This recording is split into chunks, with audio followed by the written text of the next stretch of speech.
Bismillahirrahmanirrahim. Assalamualaikum warahmatullahi wabarakatuh.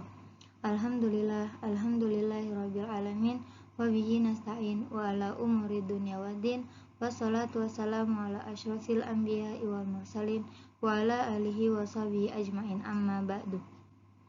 Yang terhormat Bapak Nur Wahidin selaku dosen pembimbing kami dan teman-teman sekalian. Sini saya akan menjelaskan materi tentang perkembangan jiwa beragama masa kanak-kanak. Masa kanak-kanak adalah masa di mana seorang individu mulai dapat berinteraksi dengan individu yang lainnya.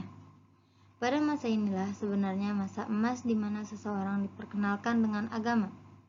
Karena di masa ini, anak yang secara pikiran belum terlalu kritis, dalam arti setiap apa yang diberikan oleh orang tuanya akan diterimanya. Perkembangan jiwa beragama pada anak-anak umumnya adalah perkembangan yang masih awal. Tetapi sebenarnya sebelum masa anak-anak pun seorang anak telah mendapat sebuah pendidikan tentang keagamaan, yaitu dalam kandungan, masa pranatal dan masa bayi. Walaupun pada saat itu penerimaan pendidikan agama itu belum dapat diberikan secara langsung. Misalnya dalam kandungan, seorang janin hanya bisa menerima rangsangan atau respon dari sang ibu ketika ibu sedang sholat mungkin atau mengerjakan perintah-perintah agama lainnya.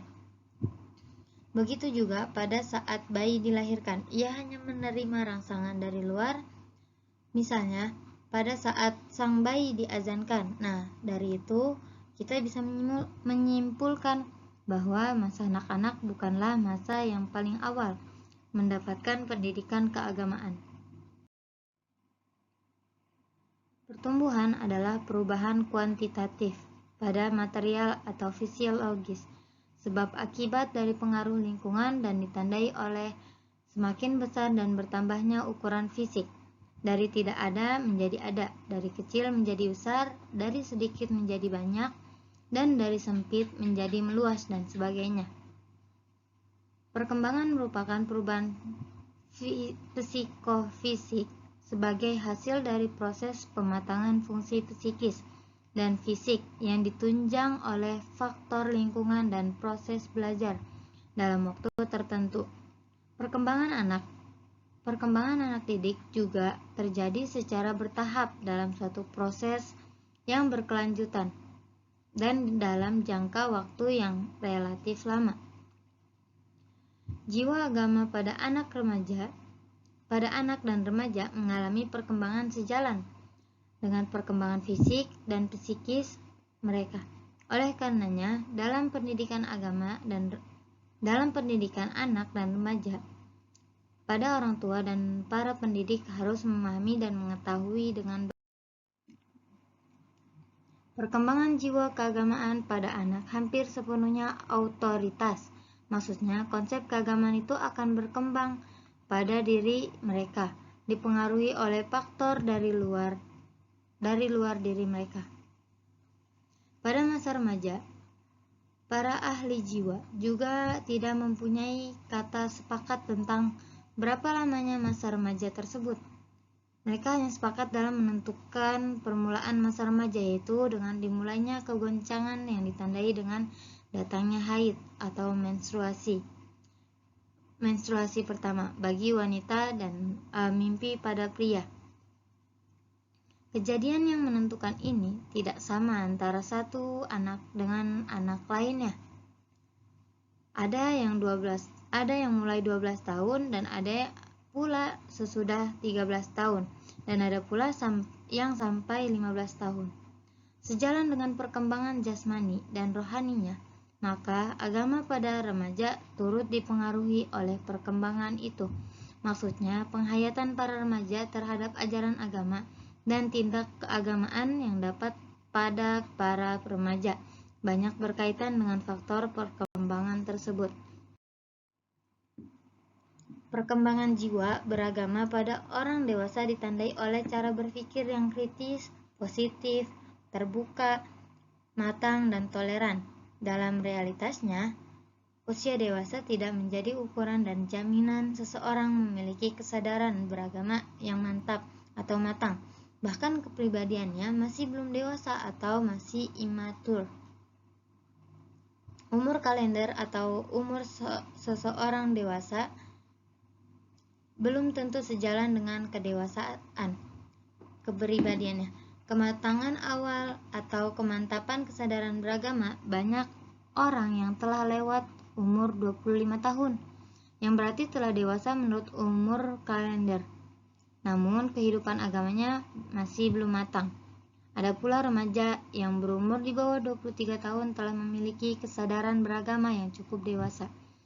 Tercapainya kematangan kesadaran beragama seseorang tergantung pada kecerdasan, kematangan alam perasaan, kehidupan motivasi, pengalaman hidup, dan keadaan lingkungan sosial budaya.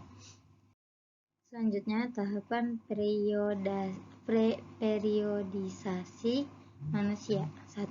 Tahap asuhan dalam usia 0 sampai 2 tahun atau disebut fase neonates, mulai dari kelahiran sampai umur 2 tahun.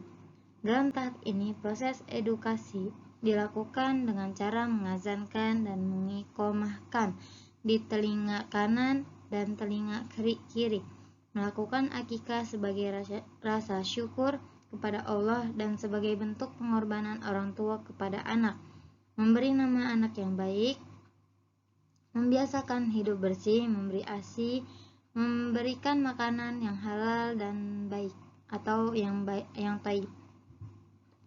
2. Tahap pendidikan jasmani dan pelatihan panca indera dalam usia 2 sampai 12 tahun atau disebut fase anak-anak, yaitu mulai dari masa neonates sampai pada masa polusi atau mimpi basah. Pada masa ini, anak mulai memiliki potensi-potensi biologis, pedagogis, psikologis, sehingga perlu adanya pembinaan, pelatihan, pembimbingan, pembiasaan, keteladanan, pengajaran, dan pendidikan yang disesuaikan dengan bakat, minat, dan kemampuannya. Lanjutnya, yang ketiga, tahap pembentukan watak, yaitu dan pendidikan agama dalam usia 12 sampai 20 tahun atau disebut fase tamyiz atau mampu membedakan yang baik dan buruk, benar dan salah, atau disebut dengan fase balik, di mana dia memiliki kewajiban memikul beban taklif dari Allah Subhanahu wa taala. Fase ini ditandai dengan dua hal, yaitu pemahaman yang dicapai melalui pendayagunaan akal, karena dengan akal tersebut seseorang memiliki kesadaran penuh yang dalam bertindak. Selain itu juga adanya perubahan biologis yang drastis, seperti postur tubuh yang hampir menyamai orang dewasa meskipun taraf kematangan jiwanya belum mengimbanginya. Yang keempat, tahap kematangan pada usia 20 sampai 30 tahun. Tahap ini anak telah beranjak menjadi dewasa, yaitu dewasa dalam arti yang sebenarnya yang mencakup kedewasaan biologis, sosial, psikologis, dan kedewasaan religius. Fase ini mereka memiliki kematangan dalam bertindak, bersikap, dan mengambil keputusan untuk menentukan masa depannya sendiri. Kelima, tahap kebijaksanaan atau dalam usia 30 tahun sampai meninggal. Fase ini mereka telah menemukan jati dirinya yang hakiki, sehingga tindakannya penuh dengan kebijaksanaan yang mampu memberikan naungan dan perlindungan bagi orang lain. Proses edukasi pada masa ini dilakukan dengan cara mengingatkan mereka agar berkenan sedekah dan zakat bila ia lupa, serta mengingatkan agar harta dan anak yang dimilikinya agar selalu didharma baktikan kepada agama, negara, dan masyarakat sebelum menjelang hayatnya.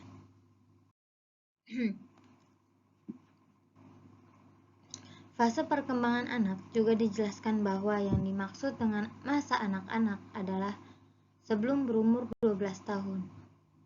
Anak mengenal Tuhan pertama kali melalui bahasa dari kata-kata orang yang ada dalam lingkungannya, yang pada awalnya diterima secara acuh. Tuhan bagi anak pada permulaan merupakan nama sesuatu yang asing dan tidak dikenalnya serta diragukan kebaikan niatnya. Tidak adanya perhatian terhadap Tuhan pada tahap pertama ini dikarenakan ia belum mempunyai pengalaman yang akan membawanya ke sana, baik pengalaman yang menyenangkan maupun yang menyusahkan. Namun setelah anak menyaksikan reaksi orang-orang di sekelilingnya yang disertai oleh emosi atau perasaan tertentu yang makin lama makin meluas, maka mulailah perhatiannya terhadap kata Tuhan itu tumbuh. Selanjutnya, faktor yang mempengaruhi perkembangan. Perkembangan individu tentu tidak lepas dari berbagai faktor yang mempengaruhinya, seperti faktor hereditas dan faktor lingkungan baik keluarga, sekolah maupun masyarakat. Ada juga lingkungan yang bersifat abstrak, antara lain situasi ekonomi, sosial, politik, budaya, adaptasi istiadat, serta ideologi atau pandangan hidup. Perkembangan jiwa beragama pada masa anak-anak. 1. The Fairy Tale Stage atau tingkat dongeng. Konsep mengenai Tuhan yang banyak dipengaruhi oleh fantasi atau hayalan dan emosi, sehingga dalam menanggapi agama, anak masih menggunakan konsep fantastis yang diliputi oleh dongeng-dongeng yang kurang masuk akal. Cerita akan nabi akan dikhayalkan seperti yang ada dalam dongeng-dongeng. Pada usia ini, perhatian anak lebih tertuju pada para pemuka agama daripada isi ajarannya, dan cerita akan lebih menarik jika berhubungan dengan masa anak-anak karena sesuai dengan jiwa kekanak-kanakannya. Dengan caranya sendiri, anak mengungkapkan pandangan teologisnya, pernyataan dan ungkapannya tentang Tuhan lebih bernada individual, emosional, dan spontan, tapi penuh arti teologis. 2. The realistic stage, tingkat kepercayaan. Pada tingkat ini, pemikiran anak tentang Tuhan kepada Bapa beralih pada Tuhan sebagai pencipta. Hubungan dengan Tuhan pada awalnya terbatas pada emosi, berubah pada hubungan dengan menggunakan pikiran atau logika. Pada tahap ini, terdapat satu hal yang perlu digarisbawahi, bahwa anak pada usia 7 tahun dipandang sebagai permulaan pertumbuhan logis, sehingga wajarlah bila anak harus diberi pelajaran dan dibiasakan melakukan sholat pada usia dini dan dipukul bila melanggarnya. 3. The individual stage atau tingkat individu. Pada tingkat ini, anak telah memiliki kepekaan emosi yang tinggi sejalan dengan perkembangan usia mereka. Konsep keagamaan yang individualistik ini terbagi menjadi 3 golongan, yaitu 1. Konsep ketuhanan yang konvensional dan konservatif dengan dipengaruhi sebagian kecil fantasi. Selanjutnya, konsep ketuhanan yang lebih murni dinyatakan dengan pandangan yang bersifat personal atau perorangan. Dan selanjutnya, konsep ketuhanan yang bersifat humanistik, yaitu agama telah menjadi etos atau spirit dalam diri mereka dalam menghayati ajaran agama. Imam Bawani membagi fase perkembangan agama pada masa anak menjadi 4 bagian, yaitu A. Fase dalam kandungan. Untuk memahami perkembangan agama pada masa ini sangatlah sulit, apalagi yang berhubungan dengan psikis ruhani. Mereka demikian perlu dicatat bahwa perkembangan agama bermula sejak Allah meniupkan ruh pada bayi, tepatnya ketika terjadinya perjanjian manusia atas Tuhannya. B. Fase bayi. Pada fase kedua ini juga belum banyak diketahui perkembangan agama pada seorang anak. Namun isyarat pengenalan ajaran agama banyak ditemukan dalam hadis, seperti memperdengarkan azan dan iqomah kelahiran anak. C. Fase kanak-kanak. Masa ketiga tersebut merupakan saat yang tepat untuk menanamkan nilai keagamaan. Pada fase ini, anak sudah mulai bergaul dengan dunia luar, banyak hal yang ia saksikan ketika berhubungan dengan orang-orang yang di sekelilingnya. Dalam pergaulan inilah yang ia mengenal Tuhan melalui ucapan-ucapan orang di sekelilingnya. Ia melihat perilaku orang yang mengungkapkan rasa kagumnya pada Tuhan. Anak pada usia kanak-kanak belum mempunyai pemahaman dalam melaksanakan ajaran Islam.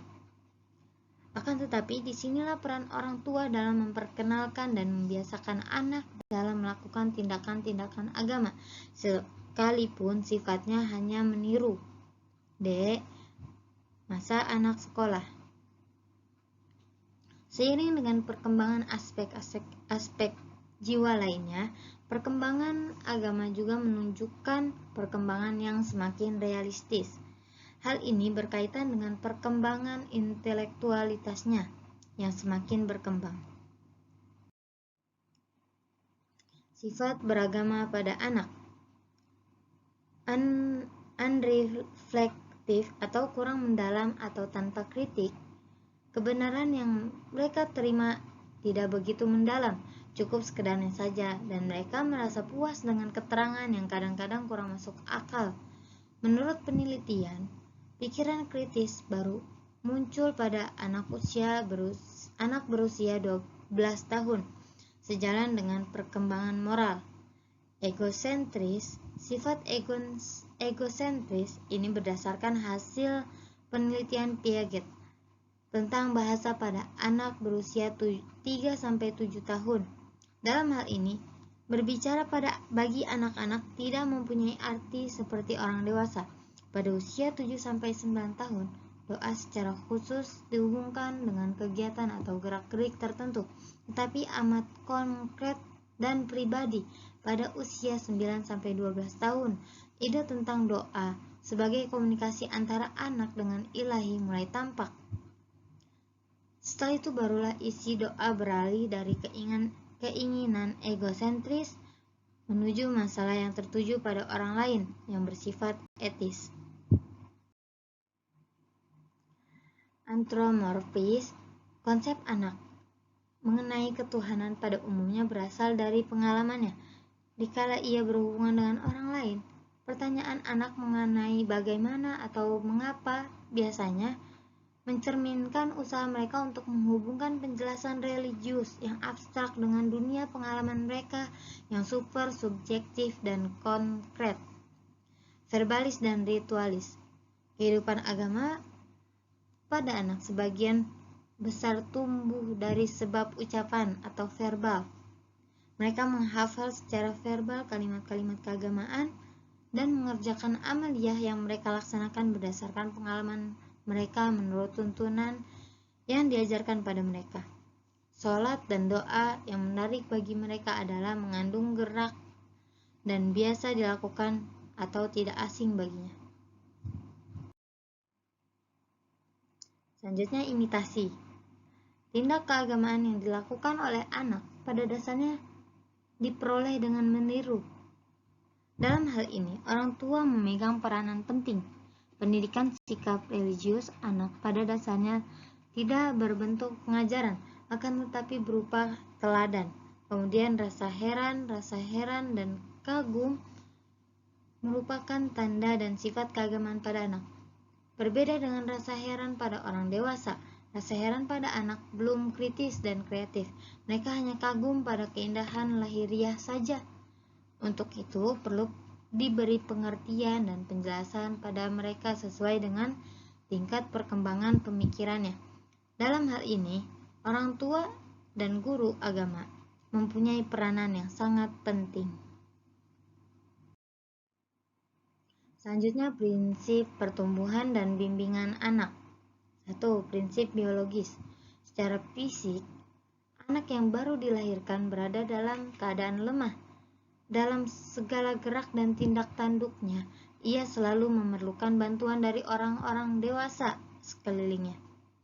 Dengan kata lain, ia belum dapat berdiri sendiri karena manusia bukanlah makhluk instinktif. Keadaan tubuhnya belum tumbuh secara sempurna untuk difungsikan secara maksimal. 2. Prinsip tanpa daya. Sejalan dengan belum sempurnanya pertumbuhan fisik dan psikisnya, anak yang baru dilahirkan hingga menginjak usia dewasa selalu mengharapkan bantuan dari orang tuanya. 3. Prinsip eksplorasi. Kemantapan dan kesempurnaan perkembangan potensi manusia yang dibawa sejak lahir, baik jasmani maupun rohani, memerlukan pengembangan melalui pemeliharaan dan latihan. Jasmaninya baru akan berfungsi secara sempurna jika dipelihara dan dilatih.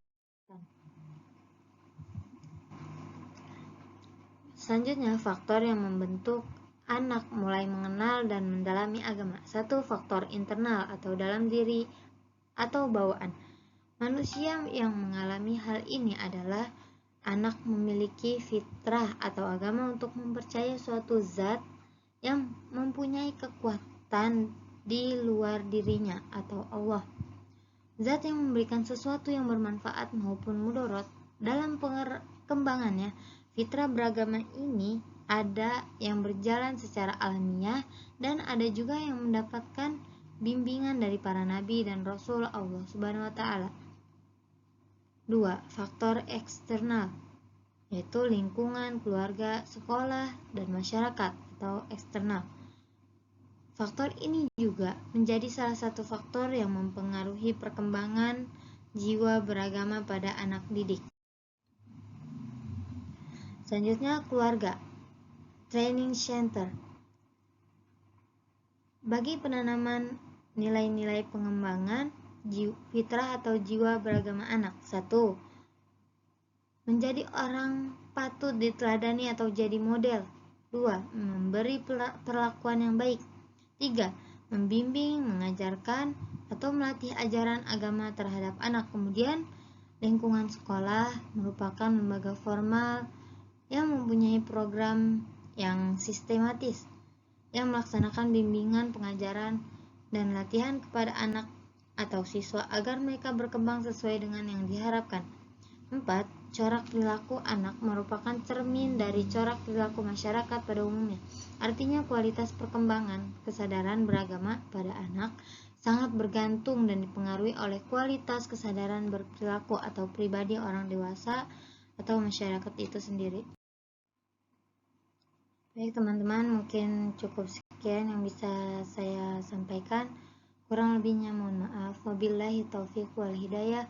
Waridho wal inayah. Wassalamualaikum warahmatullahi wabarakatuh.